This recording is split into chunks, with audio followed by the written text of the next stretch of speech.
Good afternoon, everyone. We're going to go ahead and get started, even though people are still trickling in. This panel is on adoption. Every family deserves a strong family. There's a consistent condition across America that everyday children are abandoned by their birth families. Sometimes it's due to parental abandonment of the child or state removal of the child due to child welfare services or other catastrophic conditions. Depending on the circumstances, these abandoned children go into foster care systems, adoption programs, and or orphanages, both state and privately run. There's also a dichotomy in American child rearing that places a primacy on keeping a child at home with a nuclear family, while at the same time possibly expecting elite children to go into educational systems away from their family. This breakout panel will look at the root causes of childhood abandonment and the current state of options for abandoned children, and a suite of policy proposals that enable every child in America the opportunity to grow up with dignity and self-respect.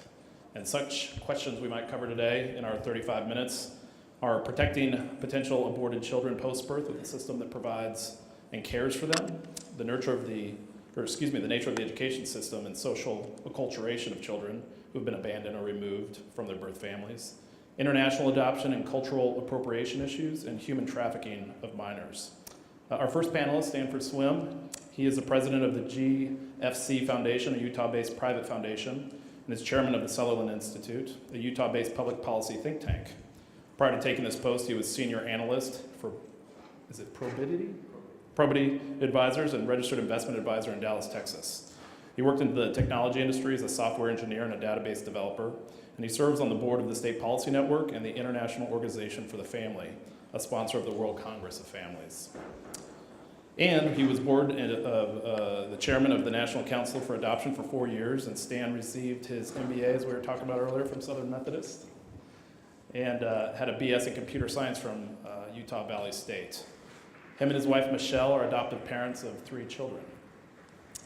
Next, we have Wendy Worchelik. Okay, I want to make sure I say that properly. Dr. Worchelik is a public choice economist trained in applied microeconomics and econometrics. Is that correct? Econometrics. And has spent her career applying economic tools on the problems of state government. Wendy is currently the director of the Family Prosperity Initiative at the American Conservative Union Foundation, and she's a senior fellow at the Illinois Policy Institute and the Oklahoma Council of Public Affairs. Wendy is the co-founder of the Granite Institute, the state policy network affiliated think tank in New Hampshire. And then we have Charlie Giroux, our vice chairman of the American Conservative Union. Yeah, thank you, Charlie. He's Quantum's CEO, and he's a nationally recognized leader in strategic communications and a trusted advisor to leaders in government and businesses and many multiple things. And Charlie was also adopted, so we want to hear his personal story. So, Charlie, do you want to start with your personal story of how you've been involved in the adoption process and what your story was? Would it be helpful if I stood so that folks on the other side of the podium can see me? Is that going to be okay for the cameras? Yeah. I hate to give you my back, but I'm worried that the podium is blocking things out. Hi, how are you? I'm very, very happy to be here and to be a part of this panel. And I had heard that this was going to be a standing room only audience, and I can see that because of the constraints at the door that it is, so it's all good. I was asked to speak today in large part because foreign adoptions were going to be part of the discussion here, and the executive director of the ACU called me and he said, well, Charlie, he said, you are our exhibit 1 of foreign adoptions. And I thought about that for a little bit, and I thought, that's because I'm the only one. So here I am to share a couple of thoughts with you, and to first disclaim the fact that I'm not in any way a policy expert on adoption. I wish that I were, but I do have my own personal story. And it's one, quite frankly, that very, very few people have ever heard. I don't tell it very often. I'm like the 1.6 million adopted children in this country who don't wear it on their sleeves and who mingle amongst us constantly without any knowledge on our part that they're also adopted. I'm always struck by the fact that the 2 previous Republican governors in Pennsylvania both had adopted families. Tom Ridge, whom many of you know, went on to be the first Secretary of Homeland Security, had an all-adopted family. And Governor Corbett, our most recent Republican governor, had grandchildren by adoption. So those aren't things that get written on the wall. And my story wasn't written on the wall either. But I will tell it to you very quickly. And it is one that still is very emotional to me, because I was born in some very unfortunate circumstances. In southern Brazil, in a situation that none of us can even imagine. Born in a favela, in poverty that is unimaginable to Americans. And my mother had to give up the children for adoption before I was born because my father had left. And she went to this little mission and she told them one thing. She said, I want the baby to be adopted by Americans. And she went on to explain why. And she said, perhaps if the baby can go to America, he'll be able to learn how to read. And in her mind's eye, that was probably the greatest calling to which anyone could aspire, to be able to learn how to read. And I did. And I've been very, very blessed and very, very fortunate. If they had titled this panel, The Joys of Adoption, I would have signed up for it. And I will tell you that the concerns over cultural appropriation are simply something I don't understand. I can't imagine what life would have been like had I stayed in Brazil. I know it wouldn't have been very nice. I probably wouldn't have lived till I was 6 years old. If I had, it would have been in conditions unimaginable to any of us. I could have lived in a favela. My brother, who was also adopted, could have stayed in the orphanage from which he was rescued and suffered unspeakable horrors that even to this day haunt him.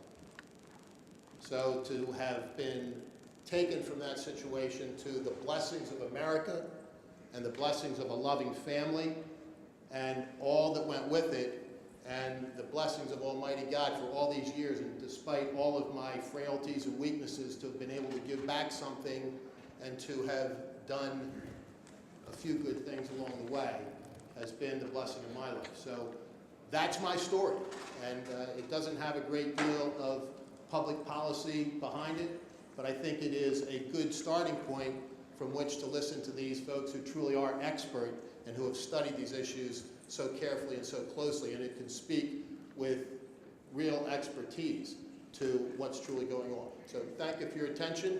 I will give it back to John. Thank you, Charlie. I appreciate it. Let's round of applause. Wendy, my name is John Eddy, and I'm also an ACU board member, and I have 3 adopted daughters from Latvia. And one of the things that you go through when you go through the adoption process is you recognize the economic issues or the cultural issues or even socioeconomic issues that you run into that have caused these children either to be abandoned, either through abuse or any number of reasons. And I know, Wendy, you've created some economic indexes to look at that and what might cause some of these issues or these families to break up. So what would you want to state on that? Sure. I mean, I just start off with, we have 670,000 children in the foster care system in the United States. 25 million children in single-parent families, about 6 million in cohabitating families. I'm just going to go through some disturbing statistics and then maybe unpack that. On average, about 50% of our children are born into the Medicaid system. We have drug-dependent babies are an unfortunate escalating phenomenon. Maybe some of you know that in the Northeast especially, that's sort of the epicenter of the heroin crisis right now. And I'll just mention the data in Maine because we're working with the Governor LePage there, and I have that data. But they've had an 85% increase in drug-dependent of the total of all babies born are being born addicted to drugs. And what that means is 8% of all the babies born in Maine are addicted to drugs now. And if you look at the cost of that, well, I'll unpack that one right now. The cost of just addressing of getting a baby off drugs averages about $62,000 compared to a normal delivery, which averages about $4,700. And that doesn't take into consideration the long-run cost of addressing any developmental disabilities because of that drug addiction with these children. And the last statistic, we have about 5 million children who have grown up with a parent that's been incarcerated, either is or has been incarcerated. And so these are some of the characteristics of children that are at risk for going into the foster care system. And I know that's not what we want for our children. And when we talk about 25 million children in single-parent families, going back to that, there's a success sequence in life, and marriage is a very integral part of that. We want our children to be educated, we want them to get a job, and then get married before they have their own children. That's that success sequence. And when children come from an intact background, an intact family themselves, and they marry another person who comes from an intact family, there's something called a marriage premium. And so that annually, that marriage premium is about $42,000 a year if two people from an intact family get married. And if you don't come from an intact family, most of the challenges and the financial challenges that you might face if you didn't get married can be overcome. So you can still come from divorce, substance abuse, a really challenging background. But if you get married yourself and you stay married, you can reverse a lot of that by just keeping, and growing your own family. The drug-dependent babies we've already addressed. Children that have parents that are incarcerated. It's, it's very obvious the kind of challenges that they face, the stress that they face just by having a parent in jail. By nature, they're a single parent. They come from a single parent family if they have a parent in jail, and they suffer from lower educational attainment, welfare utilization, substance abuse in their lifetime, and many other things. So this is something that we as Americans don't want for our children. And I would say that two sort of more macro issues that we're facing is how, as a culture, we value our children. We want to be a culture that we should be a culture that values our children, and they're at the center of what we strive and what we work for. And at that center is a family unit. And another thing, we're here to talk about adoption and foster care. And if we want to increase the likelihood that these children, and these 670,000 in foster care, if we want to see them adopted and put into foster, loving foster care homes, we need to be a culture that values the family unit. And as an economist, we measure progress with full labor force participation. We always see that as a good thing, right? The more people working, the better off we are. But I would put forth this suggestion that, because when we say full labor force participation, we're assuming, both men and women. But if all our women are working, it's less likely that these children will, will have families available that will be able to take them into their homes and that will be able to adopt. So I would say that full labor force participation isn't always a good thing necessarily. Mr. Swim, I know that we were talking about that success sequence and how important that is, and we were discussing on the phone when we were meeting about this, about Charles Murray and some other authors, but what's sort of your take on that? And then I'd like to ask a follow-up question on some of the policy proposals that have been in the previous administration and what we'd like to do now going into the future with Hague rules and different things that maybe some in the audience are aware of, but sort of are barriers because actual adoptions, international adoptions at least, have gone down precipitously since 2004, while the Hague rules are there to protect children from being trafficked. So I'd like you to talk about the success sequence first and then maybe go towards that. Sure, I'd be happy to do that. Pardon me. And maybe if I can share a story as I do that. I think my experience lives probably somewhere between Wendy and Charlie's experience. I'm an adoptive father of 3 children. And I don't know how to convey to you exactly what that experience has taught me, but except for to just tell you the first story that occurred for us with an adoption. We figured out fairly early in our marriage that we couldn't have children, and so we went through the process, and it is a long and involved and in some cases expensive process for adoption, and then we waited for 2.5 years, had a couple of opportunities that didn't end up materializing, and we got pretty discouraged. When it finally did happen, we got a call on Tuesday at lunchtime, and they said, there's a little boy, he's 2 weeks old. If you decide that you would like to adopt him, we need you on a plane tonight and your parents tomorrow. And we decided to do that. So got on a plane pretty much in a daze, flew to another state, drove out into a rural community and into a room where a 19-year-old woman sat with her parents sitting right behind her. She was holding a little boy in her arms, wrapped in a little blue blanket, and she had tears streaming down her face, so much that there were marks on her red sweater. She couldn't look at us for most of the conversation where this placement was to occur. And when she did finally muster the courage to do it, and allow her dad to place her son in my wife's arms, she then looked up at me and said the only thing she has ever said to me, which is, I'm doing this because I want my son to have a father.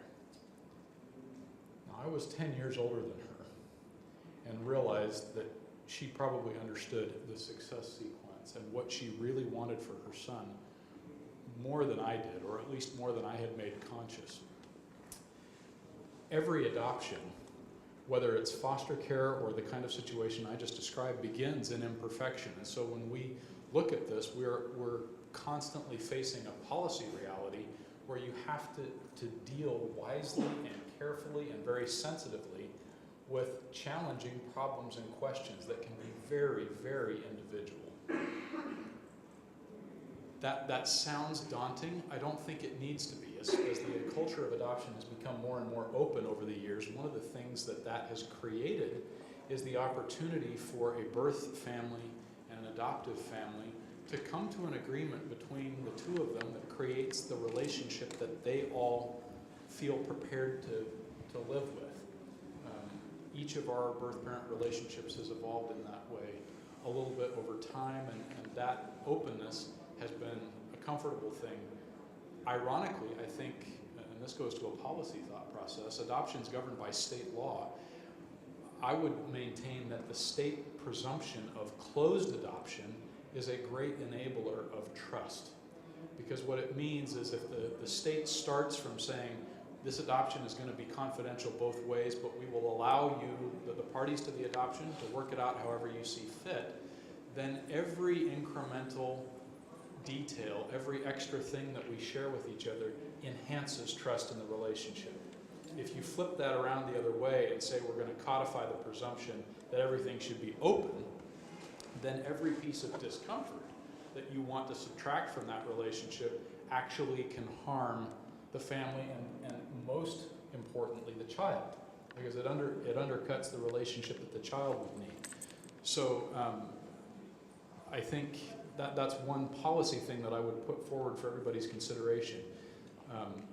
These things are a little bit counterintuitive, but if we presume privacy, and I know we have a culture that loves that, and then allow adoptions to work their way open as they choose from there, I think that sets things up well for children. The success sequence, having children, and I think being honest with our teenagers today by helping them understand, look, finish high school, get some education, get a job, then get married, then have kids. There's a very natural progression in maturity, ability to keep commitments that engenders, and it sets everyone up for success better than if you foul that sequence up in some kind of way. The end result of that, if we're measuring it from the child's perspective, our target here should be permanence. Every child deserves a permanent family, a loving relationship with a mother and a father who can commit themselves to the needs of that child, can deal with all the individual joys, sorrows, craziness. I have a 13-year-old. I'm dealing with the whole package right now as that goes. Finding out I'm not a great father. Yeah, well, we'll see. Anyway, so I would just lay those things out there for you to consider. On the international side real quick, if you're not familiar with the Hague Convention, that was an agreement worked out over a number of years between multiple countries to try and cut down on the amount of trafficking associated with adoption, or said another way, just bad commercial incentives where birth parents in poor countries had an economic reason to place children for adoption.